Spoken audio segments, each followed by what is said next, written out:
Jeff Young from Photofarm. See you. See you. Nice to meet you.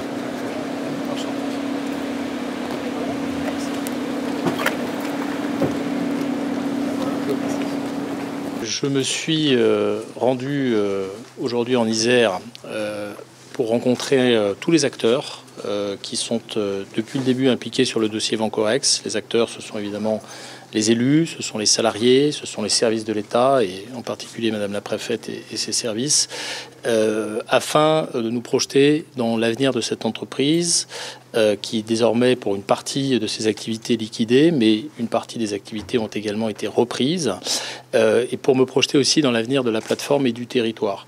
Les enjeux, quels sont-ils? Les enjeux, c'est d'abord d'accompagner le reclassement des salariés qui n'ont pas encore trouvé d'opportunités professionnelles.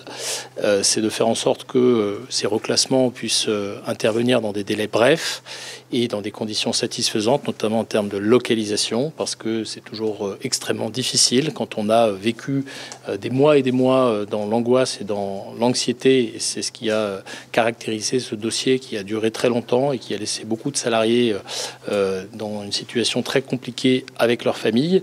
Un des enjeux, c'est de retrouver un emploi sur le bassin de vie, à proximité, et c'est ce que les services de l'État essayent de faire en lien avec toutes les parties prenantes de l'accompagnement et du reclassement.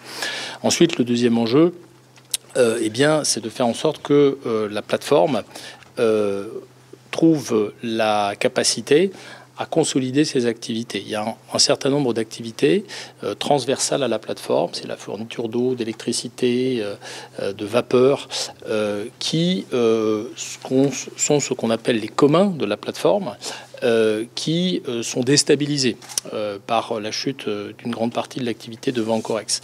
C'est la raison pour laquelle j'ai souhaité discuter il y a quelques minutes, quelques heures maintenant, avec des entreprises de la plateforme pour comprendre ce qu'étaient les problématiques afin que la plateforme de Pont-de-Claix puisse continuer d'être active dans les prochains mois, dans les prochaines années, dans de bonnes conditions et puisse continuer d'être attractive. Et j'insiste sur ce point parce que c'est le troisième enjeu très important de ma présence ici, c'est de faire en sorte que, évidemment, on préserve les compétences parce que les compétences des salariés de Vencorex, elles sont précieuses et nous avons besoin évidemment de trouver des débouchés aux salariés, mais aussi qu'on se donne les moyens de trouver des activités industrielles demain pour ce site, pour cette plateforme de Pont-de-Claix.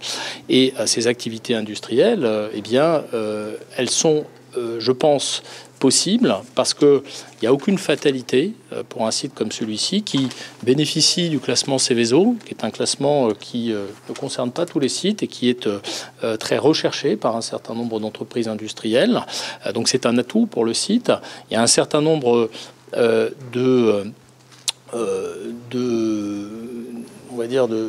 d'endroits ou d'emplacements qui sont aujourd'hui vierges et qui peuvent faire l'objet d'implantation de sites industriels. Et puis, il y a aussi des parties de l'activité qui auront besoin d'être démantelées, mais qui néanmoins peuvent aussi intéresser des investisseurs. Donc, ce que j'ai souhaité faire ce matin lors du comité de pilotage avec les élus autour de la préfète, c'est poser une méthode très coopérative, parce qu'il n'y a de succès que collectif pour revitaliser un site industriel, pour revitaliser un site qui a perdu de l'activité. L'État, depuis le début sur ce dossier, joue son rôle à essayer d'accompagner le fait de trouver une solution industrielle et va continuer de jouer son rôle pour attirer des activités industrielles nouvelles. Et donc c'est cette méthode-là que nous avons posée, que nous allons continuer dans les prochaines semaines et dans les prochains mois, et que nous allons structurer avec l'ensemble des parties prenantes. Ce sont les acteurs économiques, les entreprises de la plateforme, le MEDEF, la Chambre de commerce locale qui était représentée ce matin, les services de l'État dans toutes leurs dimensions et évidemment les élus et en particulier les collectivités qui ont la compétence économique, je pense à la métropole et à la région. Donc tout le monde, je pense, poursuit le même objectif et je suis là pour dire que sur cet objectif, comme sur l'objectif plus général de réindustrialiser notre pays, eh bien, on ne lâchera rien. Quelles sont les annonces que vous pouvez concrètement faire aujourd'hui et pourquoi ne pas avoir signé pour le projet de société coopérative de Vancorex et recommencer que maintenant, finalement? Parce que ce projet, il a fait l'objet d'une décision du tribunal de commerce. Il faut quand même le rappeler, c'est le tribunal de commerce qui a écarté cette option-là. Sur ce projet de société coopérative, j'ai très tôt, quand ce projet a commencé à se matérialiser, demandé à mes services, à la direction interministérielle, à la restructuration des entreprises en particulier, d'accompagner les salariés qui étaient porteurs du projet, en les mettant en relation notamment avec les repreneurs potentiels, avec les partenaires potentiels, notamment ceux qui s'étaient intéressés au dossier dans le cadre du processus de conciliation puis de redressement judiciaire. Donc nous avons accompagné ce projet. J'ai par ailleurs eu l'occasion de dire que si d'aventure eh bien, il y avait un modèle économique validé par le tribunal, évidemment, autour de ce projet, avec de l'argent privé, de l'argent des collectivités territoriales, eh bien, l'État serait disposé à mettre 1 euro d'argent public pour 1 euro d'argent privé, mais c'était évidemment conditionné à l'existence d'une viabilité économique telle que attestée et validée par le tribunal de commerce. Et le tribunal a pris sa décision. Il ne me appartient pas de la commenter, parce que je suis aussi attaché à la séparation des pouvoirs, même si c'est la justice commerciale. Et je sais que ce projet a suscité beaucoup d'espoir, et je pense qu'il fallait aller au bout de l'analyse de ce projet. Mais malheureusement, ça n'a pas été retenu, et maintenant nous devons nous projeter dans la suite. Un autre projet, visiblement, est sur la table, avec les mêmes porteurs de projet. Est-ce qu'on peut envisager, sur ce projet-là, qui concerne le reste de la plateforme, un soutien de l'État? Alors, c'est une question que nous avons assez largement discutée ce matin dans le cadre du comité de pilotage. C'est le projet qui porte un nom, le projet Excelia. Sur ce projet, comme sur tous les autres, sur lesquels l'État est susceptible d'intervenir financièrement, parce qu'il y a une demande d'intervention financière de l'État sur ce projet.